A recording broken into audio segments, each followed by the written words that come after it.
Hey y'all, Fun Coach Tamika here and welcome back to my channel. Today we will be discussing how a former family scapegoat parents their children. And this one is close to home, so let's dive in. Psalms 34:18 says, "The Lord is nigh unto them that are of a broken heart, and saveth such as be of a contrite spirit." So what I got from this verse is that God is close to people who are brokenhearted. And I don't know anyone who could be more brokenhearted than a family scapegoat. So for those who may not be familiar with what this term means, this is the person in the narcissistic family unit that bears all the weight of all the blame, shame, guilt, and abuse of the family. This is the family's emotional trash can, if you will. Scapegoating refers to the act of blaming a person for something bad that has happened or that someone else has done.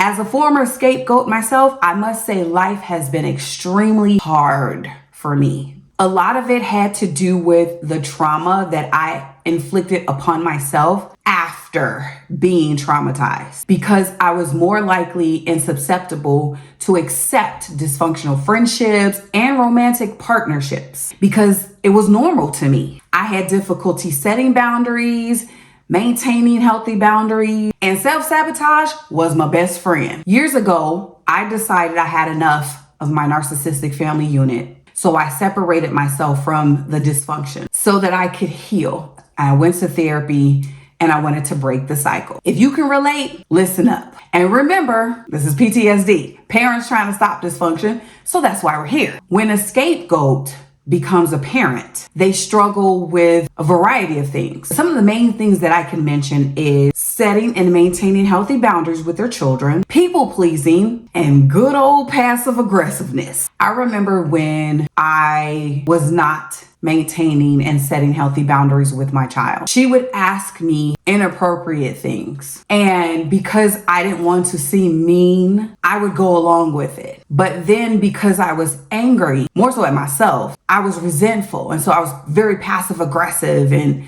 I would take things out on her, or I would just be just irritated and aggravated until one day she came to me and she said, "Mom, are you okay?" And like that question just kind of like snapped me out of it. And I was like, "Why you ask that question?" She said, "Because you've been snapping at me all day." And so it kind of shifted perspectives for me. And once I started working through this in therapy, I realized that I was the problem because I didn't know how to maintain healthy boundaries. So I didn't want to do what was done to me as a child. So I was doing a total opposite. And the total opposite of what was done to me as a child was also not healthy. Now, these cause more emotional wounds onto the children that we parent because we're parenting from a place of a wound. And our children, more often than not, will be a trigger. And so we are literally spilling onto them all of our emotional wounds of not being able to set and maintain healthy boundaries, people pleasing, and passive aggressiveness. So practicing self-awareness is the only way as a former scapegoat that you can identify when you are slipping into those people-pleasing ways or not being able to set healthy boundaries or passive aggressiveness. And the more aware you become, the healthier the connection will be. So I had to learn to maintain healthy boundaries so that I would no longer be passive aggressive, snappy, and irritated. Hope this was helpful. Click the like and subscribe button. Be sure to share this with a friend and drop a comment below if there's a subject you want me to discuss. See you next video.